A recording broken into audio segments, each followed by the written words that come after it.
Welcome back. We're glad to have you. Today, we wanted to start a series of videos going through some of the themes in our writing. We've had a lot of questions about that, and one of the main themes that we have going on in our fantasy world is religion, and we'll get into that over the course of a couple of other videos. But for today's video, we wanted to dive deeply, and while it's a little bit of a heavy subject. We wanted to talk about end times and the nature of telling a story in the end of times, and kind of our how the world today looks at end of times, different religions in our own world, as well as the religions within the world of Baon and the fantasy stories we're telling. So if you don't mind, buckle up and enjoy the ride, and we'll kind of walk you through some of the themes in the book. So, Todd, do you want to start us off and get us going, and we'll see where our conversation takes us.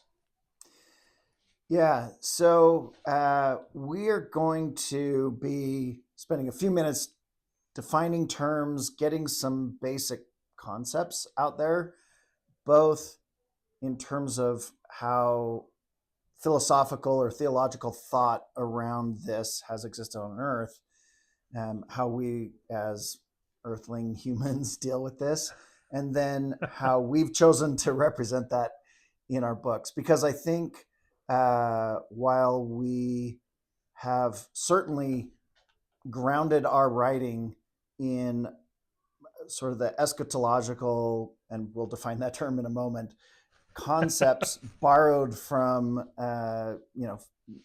philosophical or theological thought, the way we specifically represent those those concepts in our world, in our world building, is something that we'll get into a bit. So let's Yeah, I did start tell off. Todd up front that if we titled the video "An Eschatological Study on the Storm Beneath the Glass," we would have 0 clicks.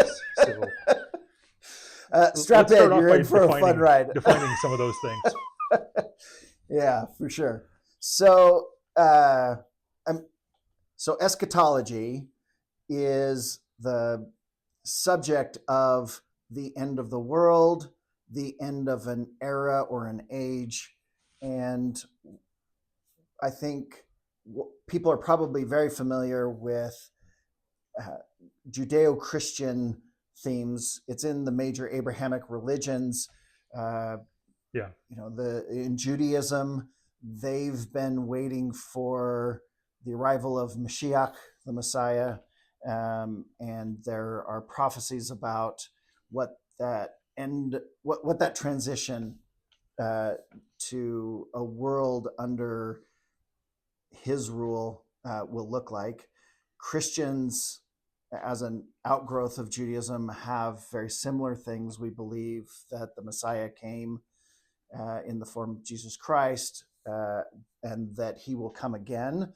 And so the apocalypse, the end of times writing, especially in the book of Revelation, the Revelation of John, uh, deal with the second coming of the Messiah and the transition to sort of 1,000-year reign of peace under his rule. Um, Islam has apocalyptic beliefs in the Quran, Yep. and so but you don't have to be in the Abrahamic religions. These beliefs about the end times have been in virtually every major religion or tradition. It's in Hinduism and Buddhism, not so much Taoism, but lots of others. There's the idea that even in the Mayan calendar, probably most of you remember, in 2012 was believed to be the end of the Right. 5,000-year Mayan cycle, where the Earth's spiritual transition to a new era, a new 5,000-year era, may begin. And I'm not convinced that happened, but and that's maybe part of the point. And even then, outside of religious themes about end times, I mean, and it's been in virtually every mythology, Greek mythology, Yeah, had some of these ideas, although maybe Norse mythology had it far more explicit. You know, the ideas of Ragnarok, the twilight of the gods, coming and being a transition period where the gods would disappear, although there was rebirth. Ancient Egyptian mythology had it. So these themes have been around a long time. And yeah, and I think it's important also to acknowledge the fact that, as Christians, we undoubtedly have a bent towards that, but we tried to borrow from many other sources, many other religions or beliefs, so that we could populate the book, not based on a religion in particular, but more broadly religious thinking. And so, even though as Christians we certainly patterned some of those things after what we know. We tried to learn a lot about other religions so that we could add elements from everything to it and have it not feel like any one religion or one point of view here in our on Earth. And I will acknowledge too that we tried to look at a lot of different writings when we started writing the prophecy that Hezeph wrote in the beginning of our book, and um, and there were bits of the Quran or from from biblical writings that we borrowed from, but probably leaned most heavily on the biblical book of Revelations and trying to analyze the language they used and write it in a similar style to religious texts about the end of days. It's probably, not probably, it was the single most difficult writing I've ever done, is to try to write in that style. But certainly rewarding, and it left us with a text that we're very proud of. and as Bob, you and I have discussed, there are tendencies in human psychology, um, sociologically, that people are subject to, and maybe have a proclivity to catastrophize things in the world, and believe that at least the era that they're familiar with, or the world as they understand it, or the political system as they understand it, is coming to an end. And Yes. this tendency to imagine or to have a lens on the world that views the worst things happening in the world, and that tends to portend catastrophe and an ending of the social order or the political order, maybe a religious order, is not strictly a religious phenomenon, or at least not an organized religion phenomenon only, right? Like, Right. I think there can be people who are atheists who also tend to say the world is coming to an end. We are facing the end of humanity. We see Yeah, we this see in that in some a of the, lot of things today, in yeah. politics, climate talk. A lot of our discussion on multiple facets, right? Not even religious necessarily, talks about this apocalyptic impending doom or impending struggle. That this is the crux of whether we go one way or another. And And I why do think you think that's humans? Why do you think we as a species tend to do that? Is there of an evolutionary benefit for, because it seems not to be a facet of modern. I mean, every era across yes, the entire species it is human globally, nature. it is human nature. And why do you think that is? Well, I don't know. I think that there's an element of the idea that I I live in a time when I can control the destiny of what's coming after me. I think all of us are conscious of the fact that we will leave a legacy to one way or another, and it may be small and isolated to families, it may be large. But I think that idea that we live in a time when uh, our decisions will affect the rest of humanity, I think that's very appealing. Um, and I think there's an allure to that, that we're drawn to start thinking in those terms, and especially as others start to vocalize that, we glom onto that.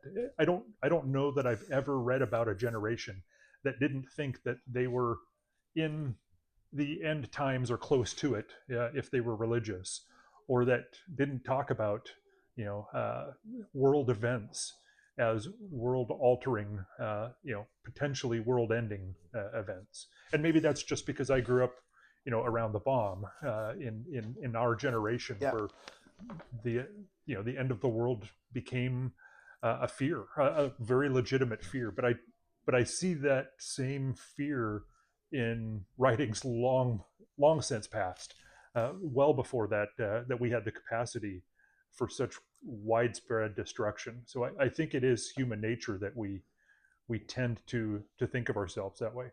So I have a theory Yep. that's been Uh-oh. developing in my mind about. Uh-oh. I'm probably nowhere near original in this, but uh, Yeah. you know, the human brain has evolved to recognize from incomplete information about the world patterns that can identify a threat from limited information. So, for example, you might see a shape in the brush, 100 yards away, and you believe that it's a tiger. And evolutionarily, there's an advantage from a fitness survivability perspective that if Yeah. your brain believes it's a tiger, even if you're wrong 9 times out of 10, that 10th time, you're better to assume incorrectly the 9 times that there's a Right. danger in the pattern in the world that you see. For that 10th time, when you and you take action, you respond with fight or flight or whatever to the perceived threat. And as our societies have evolved, as we've gained awareness and a consciousness of Hmm. society extending beyond what we can immediately see, we know that humanity exists beyond our immediate vicinity. As humanity's consciousness of globalization has continued to expand, we have evolved similar survival systems for interpreting limited data about the world to say, hey, the Hmm. world's a dangerous place. Armies can come in and wipe out an entire village, an entire region, an entire kingdom, right? Like that, the destruction of your world has happened Yeah. numerous times all over the planet. So thinking in catastrophic terms allows you to plan for the benefit of your future self. And so I think that there are deeply ingrained systems within us that are designed to look Yeah. for danger and risk and plan for it. The interesting question is, what is the benefit of believing that the entire world is coming to an end, the Yeah, entire that sounds humanity? counterproductive. It sounds that way, but I, there's two ways to approach this, right? You could either say, as you could assume for the sake of argument that God exists.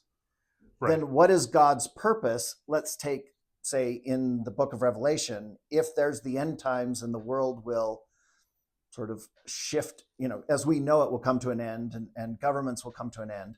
What is God's purpose in revealing that? Or if you want to take a more skeptical view, what is the reason why religions might, and across religions or humanity might come up with these Yeah.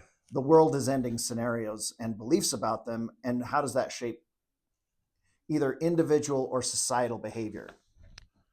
Yeah, but if it is a survival instinct, that it's instinctual that we think in these terms, I don't know that there needs to necessarily be a benefit.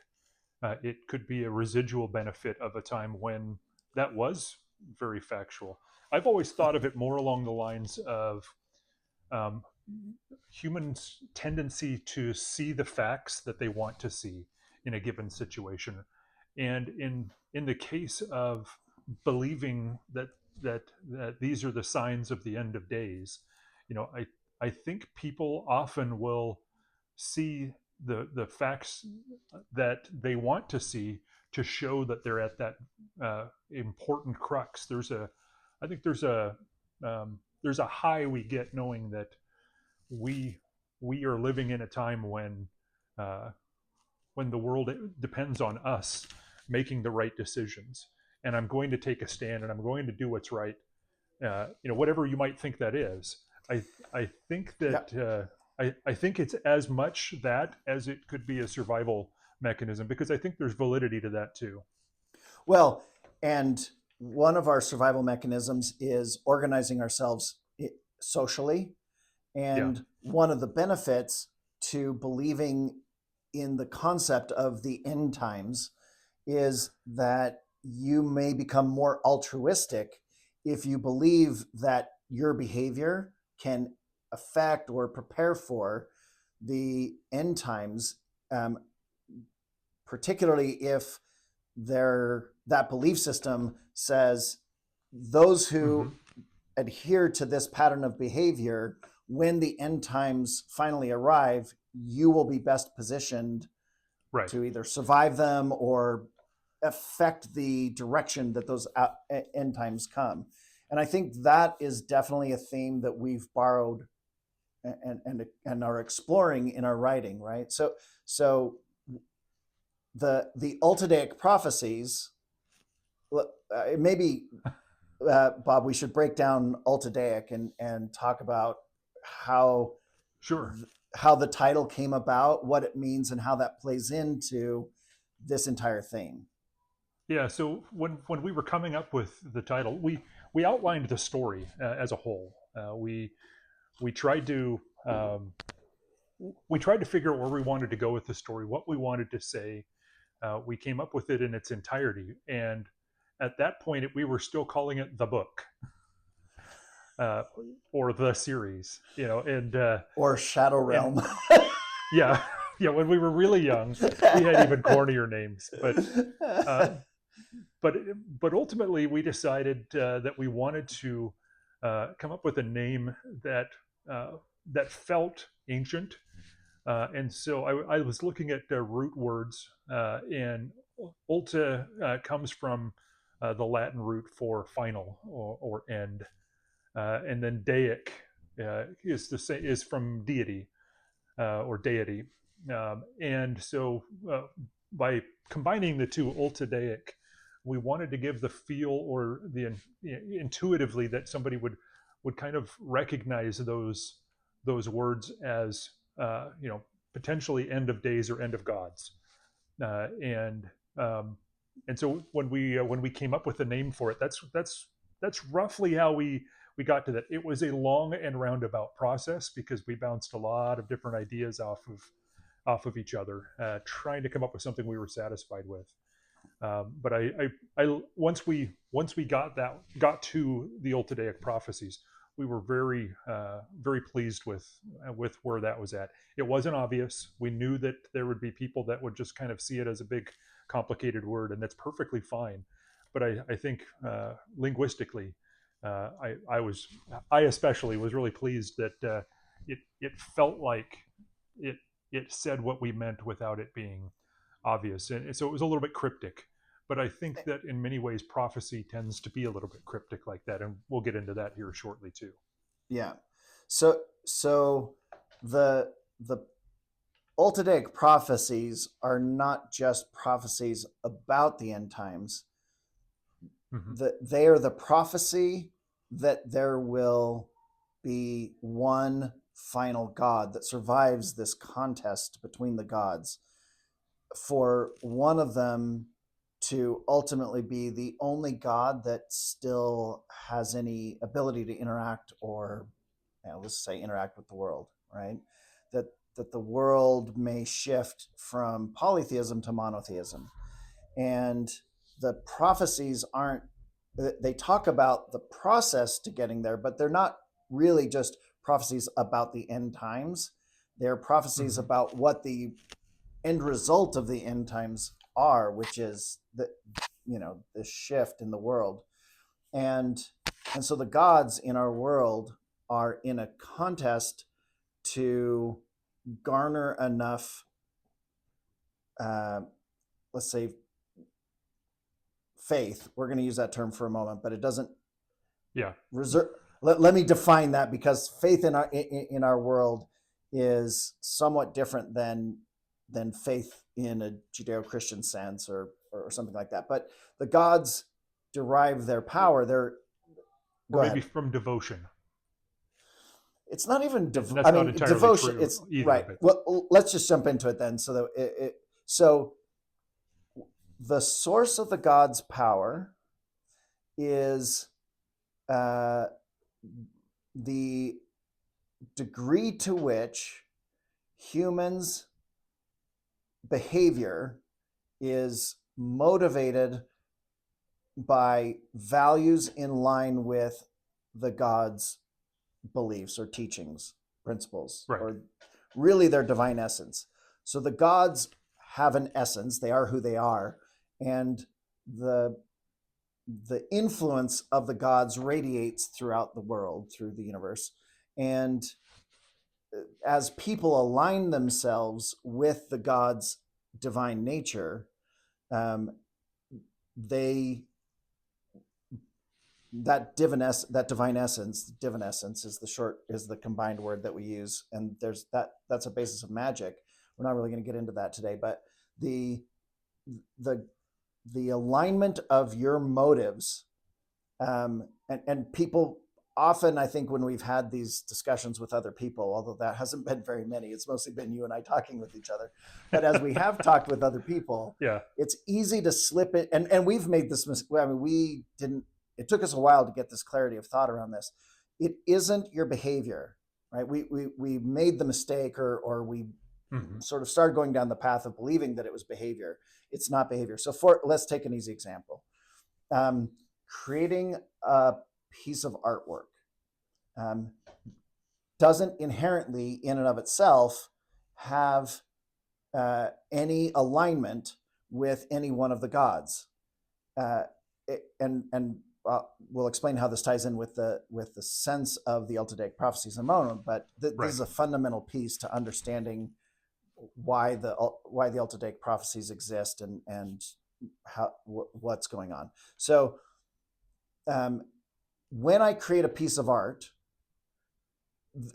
my alignment with one of the gods depends entirely on my motivation for creating that piece of art. So if I made the art for the purpose of expressing myself creatively, or instantiating beauty into the world, that would definitely be Yeren. On the other hand, if I make a piece of art for the purpose of elevating my status in a hierarchy of people and trying to gain influence and elevate myself and maybe subordinate people beneath my influence in the hierarchy because I'm a better artist or whatever, that would definitely be Terathian. If my motive primarily is to benefit other people so that they have more beauty and that they feel better about the world or about themselves, or it conveys something, and my purpose is to bless other people's lives or benefit other people's lives, then you could definitely make an argument that perhaps that's aligned with Yanvar and Karail, the holy couple, or being Servari. Or if you're trying to create a piece of art for the purpose of maximizing pleasure in the world for the most people, that could fall under Sharndara. So, or if you're doing it as an act of meditation and self-discipline, and you're really more internally focused, Vidra. If you're doing it to learn the craft, and to make it as exacting as possible, or whatever, it could be Viance. I mean, it all depends on your motivation. So it's not the act; it's the motive behind the act. That gives the gods their power. Just a brief interruption to let you know that our new book, The Storm Beneath the Glass, will be available April 8th, and we'll leave links down below where you can find it on Amazon or on our website. Now we'll get back to the content. Right. And so the gods are trying to influence humanity to have their moral systems align with the God's nature. We'll say the God's philosophy for now as an expression of their nature. Those are it's roughly fine shorthand. synonymous. It's not Yeah, perfect. exactly. So Yeah. as you and professing to follow a religion, if you follow Terathia, you can say you follow Terathia, but if in reality what motivates your behavior is a desire to gain knowledge, you're really a Viancian. So Right. what you profess doesn't make any difference. What truly motivates you, which can be subconscious, is really what matters. I'll make one more small and note. people can learn. Go ahead. Somebody who Sure. wants to follow Terathia or wants to follow Vidaroth, but maybe struggles over time, they can learn to follow that God more and more, and their motives start to align themselves with that particular deity. But they may not start out that way. So people have the ability to change. And people are complex, so nobody's monolithic. Nobody's 100% Terathian or 100% Viancian. People are a mixed bag, and from moment to moment, day to day, or periods in their life, they may swing more towards one God or another, depending on what's going on. And so how does this relate to the Ultideic prophecies? Well, and there's one more thing that I want to mention, because it's a key piece to understanding our writing overall. So and how the gods work. So some people are relatively weak-willed, and some people are very strong-willed, and the gods gain. It's not like for each person or for each percentage of a person's motives that lean towards the god, they get an equal amount to any other human. Some humans, like if you had a Marcus Aurelius or a George Washington or a, I don't know, Mother Teresa or whoever, right? Like these people who are highly driven by their will to act in the world and to affect change and have an influence. They having the motivation from that person aligned with a particular god can be worth 10 people or 100 people who have very weak wills who don't do a lot. And not just because they get other people to follow that god also, just by people look up to them, but just through their actions alone, by themselves. So some of the gods, say for example Viance, who espouses believing in or that the pursuit of knowledge and obtaining knowledge is the highest good. Not a lot of people show the discipline to make the pursuit of obtaining knowledge their highest motive, ethic. But for those who do, Einstein and Galileo and Newton and all of the people who for whom the pursuit of knowledge is their highest value, they count for a lot of faith, even though their numbers are relatively small. Whereas if you have, not to disparage people who take drugs, I think that's or addicted to drugs, it's very sad, but they tend to have relatively weak wills by comparison to other people, at least while they're struggling with that issue. And so depending on why. Fair enough. It's very complex, but taking a rather simplistic view for the moment, as an example, one Albert Einstein may contribute to a god an amount of faith, power equal to 100 or 1,000 drug addicts or more, right? And so the gods, when they're talking about the Ultideic prophecies, this prophecy about the end times, the way that the contest between the gods is being played out is the god who garners sufficient, and you'll have to read the whole series to figure out what that means. No one knows exactly within the context of our world building. Lots of people have a lot of ideas, but there's no uniform understanding of what sufficient what constitutes sufficient faith. But leaving it high level and slightly undefined, having sufficient faith to become the dominant motive force in the world will cause one of the gods to become the dominant god. And so the question is, which god is doing that, and how do they do that? And this gets into one of the other questions that we wanted to talk about, and I'm going to tee this up as a question for you to answer. So the gods are very limited. And can you talk about what limits the gods' ability to interact with the world in terms of garnering faith? Because this is a key concept as well. Yeah, part of what we recognized is in this is a whole separate conversation, so I won't get into this too much. Is the difference of faith in our world versus faith in a world that you have signs.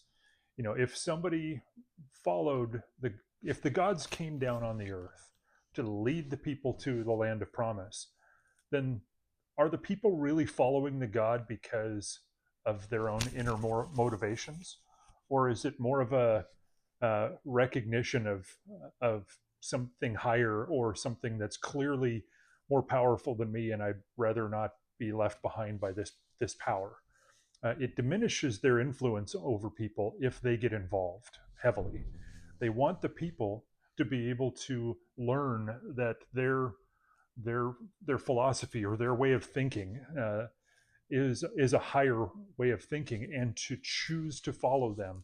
You know, that free will is important, that they're doing it of their own accord, so that they can devote themselves to that particular way of thinking, and that following that particular god's philosophy. So to put it very simply, the more the gods directly intervene in the world, the less humans have free will, and therefore, even if they do what the god wants, it contributes less power to the gods. So more involvement by the gods means less power that the gods can derive from subsequent behavior. It's a quantity over quality thing.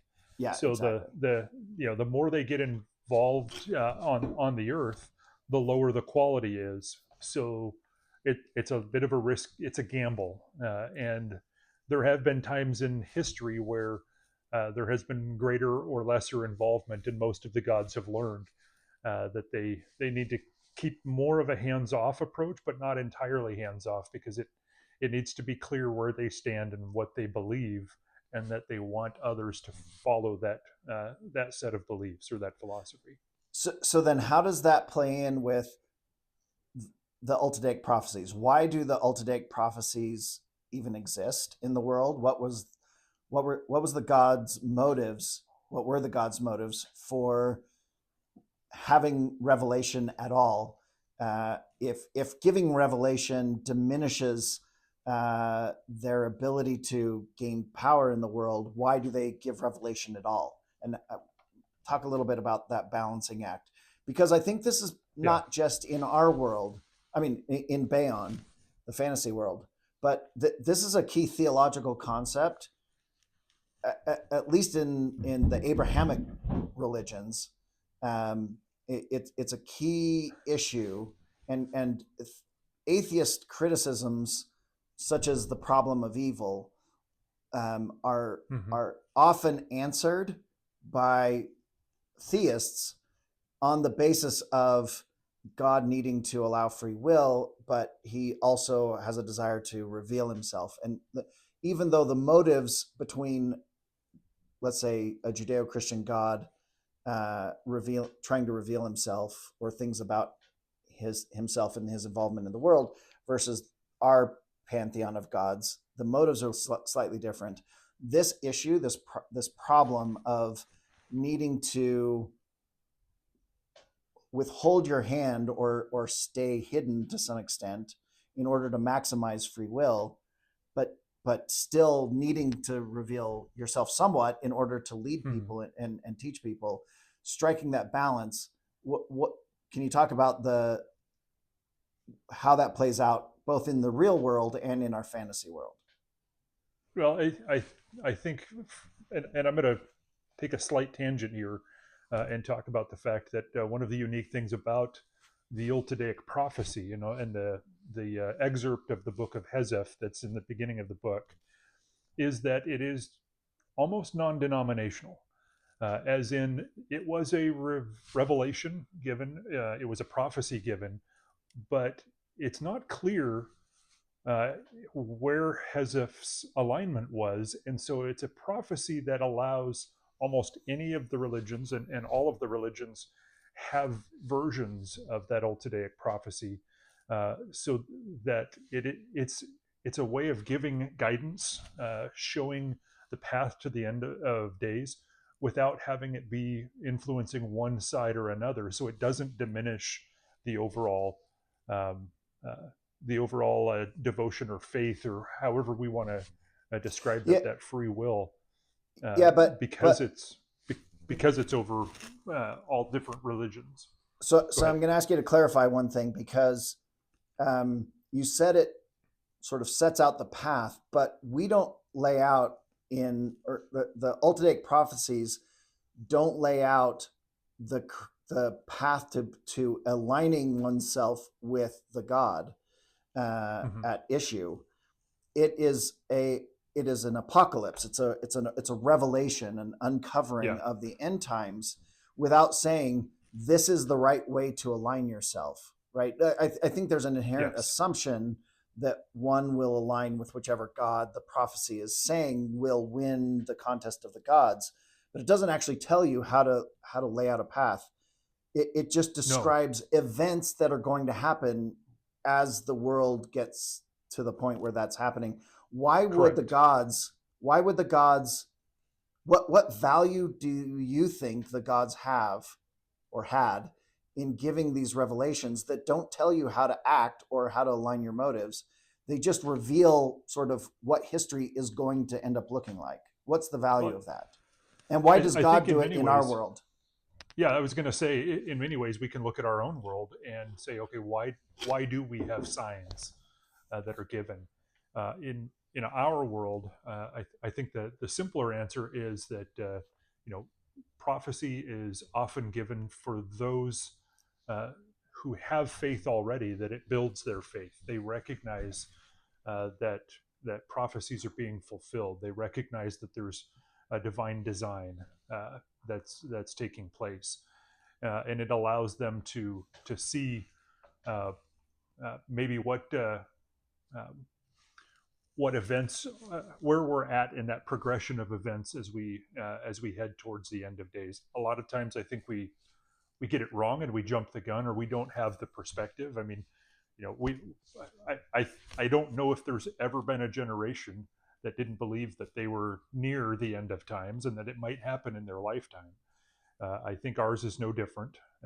All of them thus far have not been correct, but it doesn't mean that there won't be one we that have is correct. we have 100% of people. Yeah. Let's limit this to say Christians.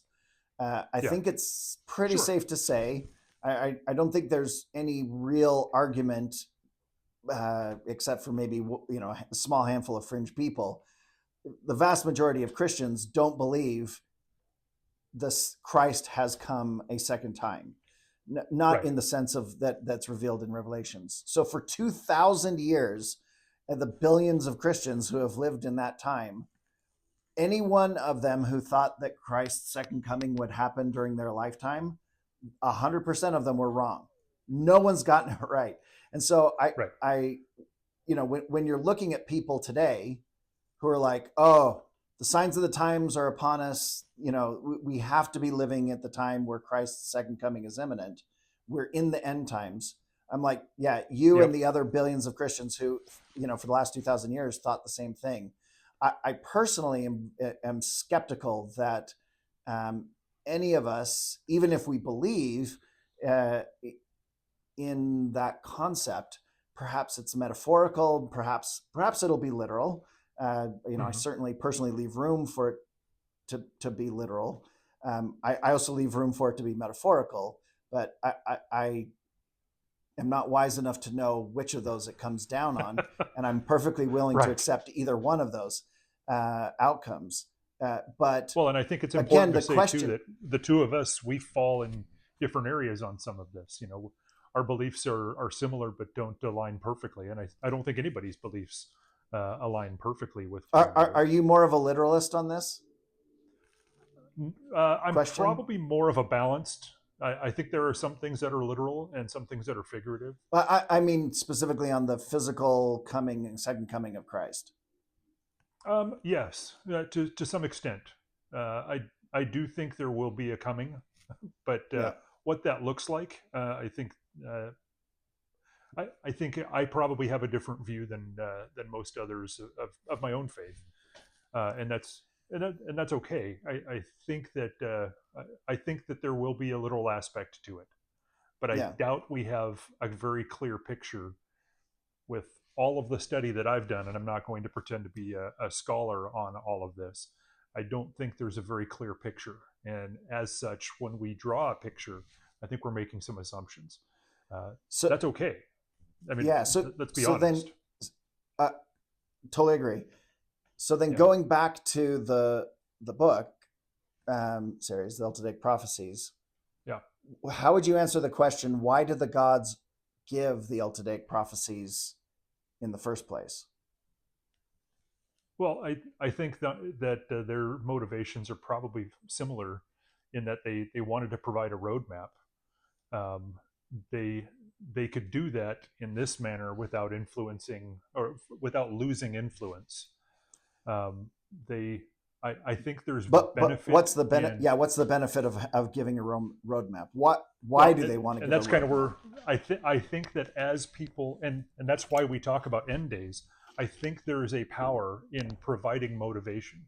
If you don't believe anything you do matters, you're going to be one of those lower motivated people that your faith or devotion is minor. But if you believe that you are at those end of days and a mass of people believe that, then the overall per capita faith increases, and they gain more out of that by having a highly motivated uh, group of followers that are trying to devote themselves to that particular religion and trying to bring about those end of days. And so So, I think they are trying to concentrate the motivations of the people that are following them. so let me ask you this question. Yeah. Um, uh, the gods, what you're proposing sounds similar to the gods are using either fear of losing or the desire Hmm. to win and dominate as a motivation tool.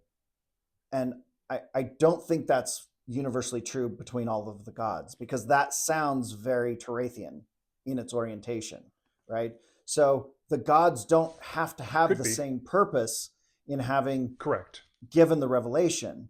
That So, for example, Jan Yeah. Varn Why would Karel, Beyonce or Jan Var Karel? Why would yeah, any the of holy them? couple, I don't think they because would do it out of fear. absolutely I not, don't think or they a would be desire to trying to scare instill them. fear. I, I Yeah.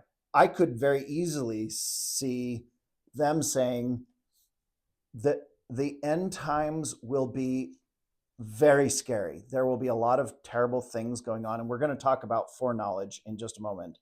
But Yeah. the end times will involve war and conflict and mass hysteria, and Cats and dogs and living together. okay, you got it. I jumped to the very last line of that quote. Uh, I know. Anyway, so they could.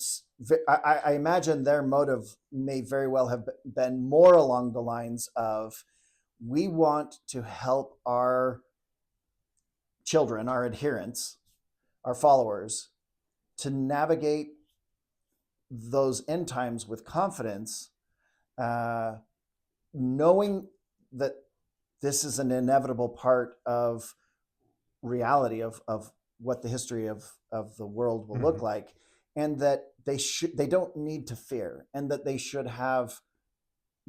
be able to navigate those times still staying true to the principles of loving other people, as an example, right? So, Yeah, I would and you agree. were about to bring in Viance. Viance may say there is value in gaining the knowledge about what the end times look like. Hmm. And I'm going to prime the pump with some knowledge about that, but I'm not going to hand you all of the knowledge because that would defeat the purpose.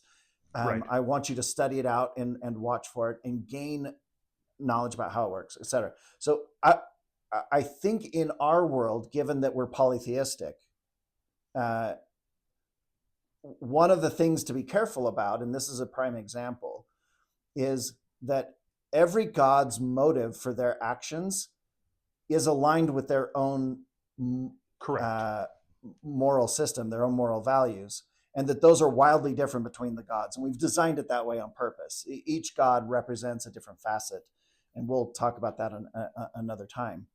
So, so when you're reading one of the Ultideic prophecies that were revealed by the Holy Couple, it's going to have somewhat of a different feel to it, a different focus, a different lens, even though it's prophesying into the future about the same end times.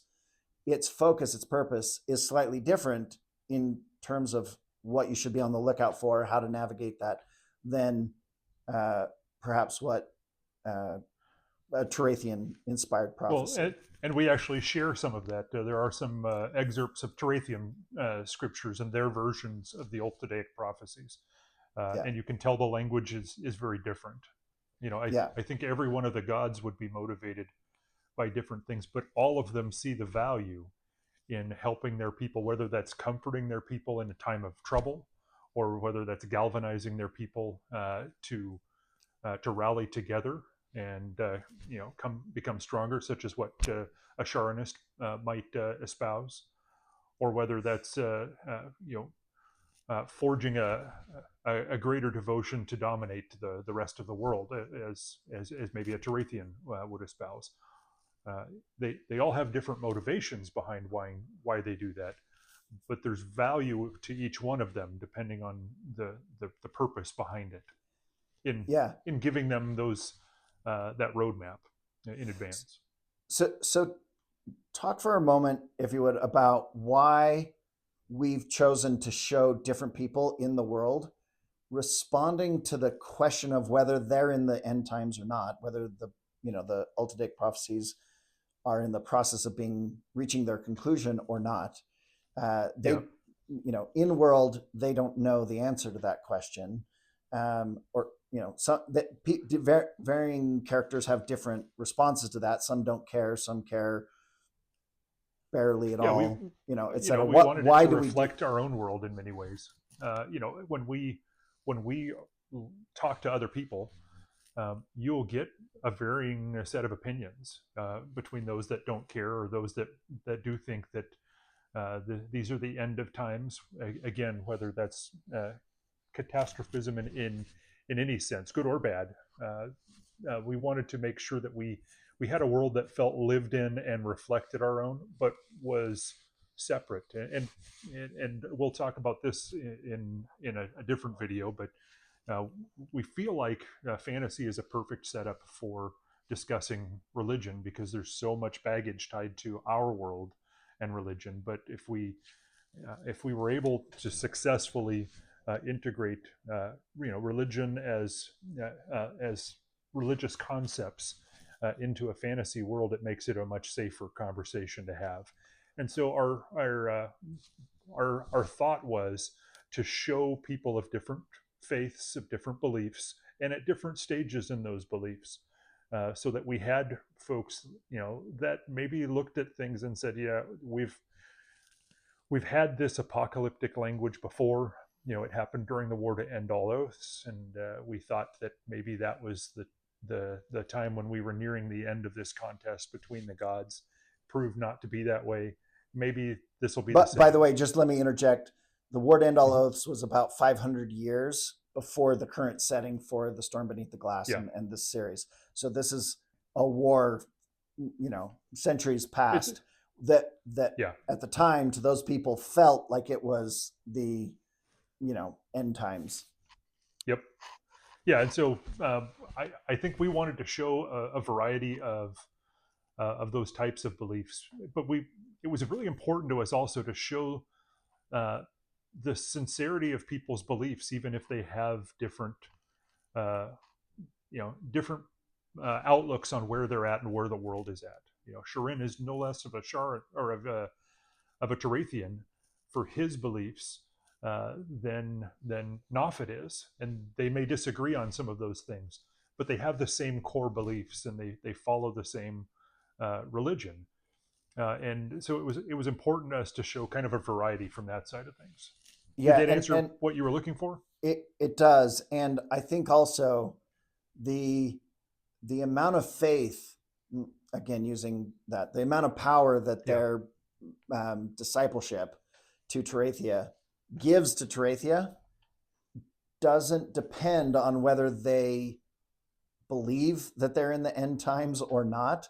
That's sort of irrelevant.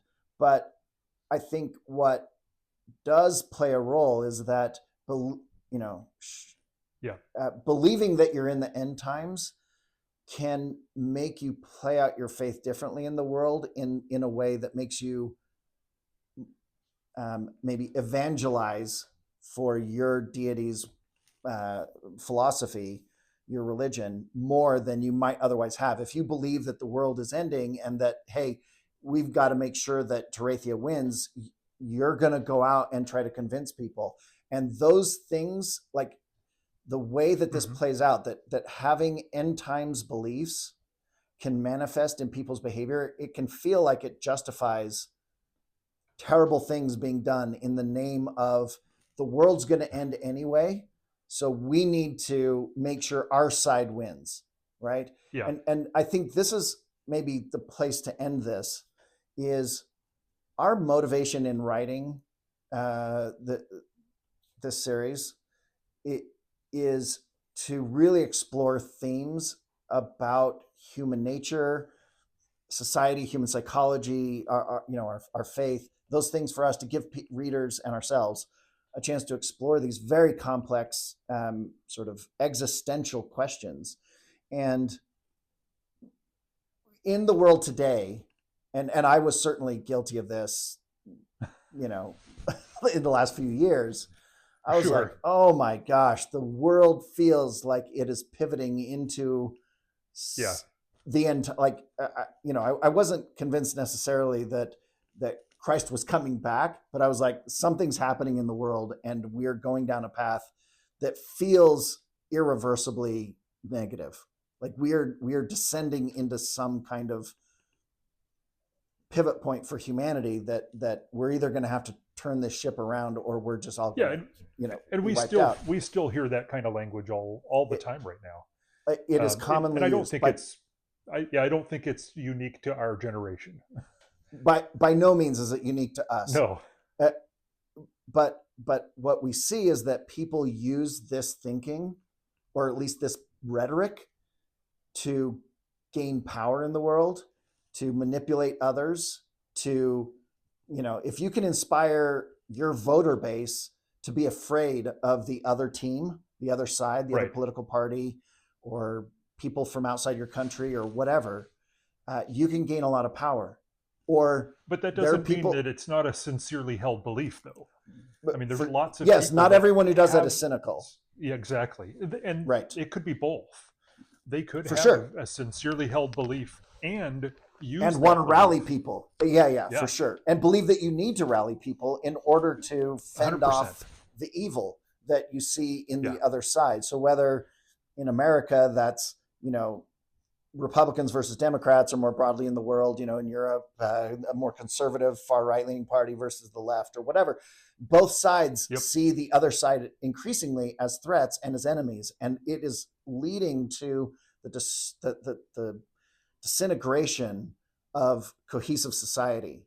And so these are some of the themes that we want to give people the opportunity to look at and say, to what extent am I susceptible to sort of end times catastrophic thinking, believing the world is coming to an end, and am I right in believing that? Am I wrong in believing that? Are there other ways of approaching these questions apart from is it true or not? But Yeah. what is useful? How should I behave, even if it is true?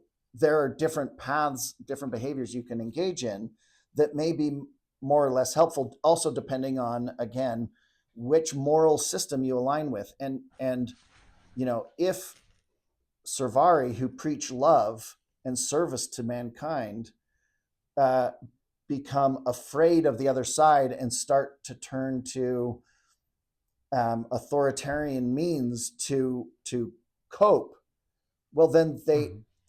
they've lost their own soul. They've lost the game at the end because they become the thing that they fear. And so we really want to use the books as a means for us and our readers to explore these very complicated and deep and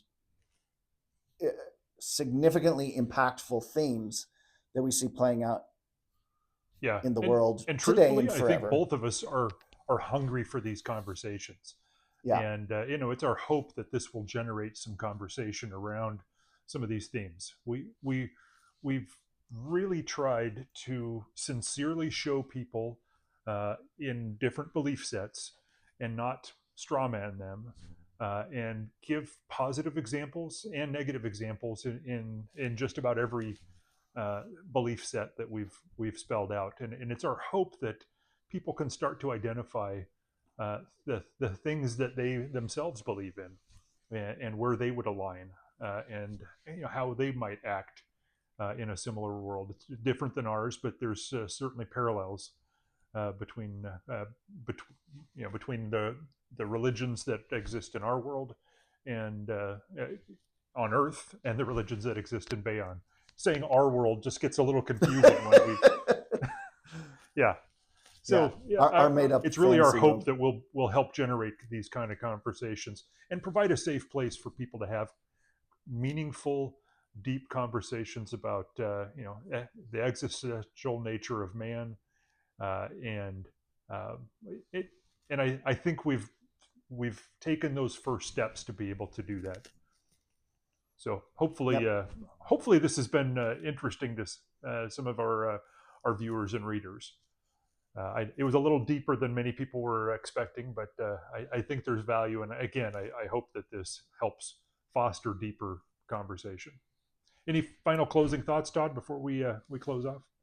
No, that was perfect. But we'd love to hear from you. So down in the comments, if you would let us know where you think maybe we've gone wrong anywhere, or you have a different opinion than we have, uh, by all means, let us know, and we'd love to have that discussion further Absolutely. with you. All right. All right, Todd. We'll Till see you next time. later. Take care, everyone.